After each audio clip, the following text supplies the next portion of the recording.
The story specifically was that through the pandemic, I was posting books I was reading as one of the themes of my social media. I didn't have many followers on social media, and I tweeted about books from Mao's Little Red Book to Tolstoy's War and Peace, whatever I was reading I found interesting.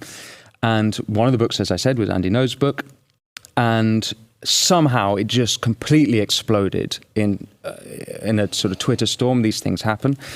And they say Twitter isn't real life until it's real life. And that's true, because initially I was like, it's just a storm, it will pass. But then you get the phone calls.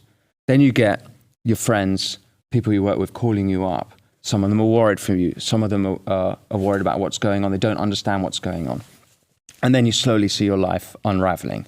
And fortunately now it's been 16, 18 months and I built a new life. So I feel stronger talking about it. But for a long time, it was very painful to talk about that time and the coming months. And so I issued an apology, partly because when you're under attack, let's say if you're at a dinner table and you say something offensive, someone's offended by what you say, you'd say, oh, I'm so sorry. What do I not know? Explain to me. So I was certainly open to not understanding the full picture.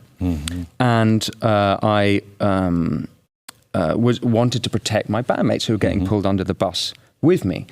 So I issued an apology. And then in the coming months, gradually, I looked deeper and deeper into the topic, and I realized I hadn't been wrong. I'd called the author brave. Not only was he brave, he'd been attacked by Antifa mobs in Oregon, but he was then attacked again. Video of that came out again in a hotel. I find him incredibly brave. Exactly, unquestionably brave. And so my conscience really started to bother me.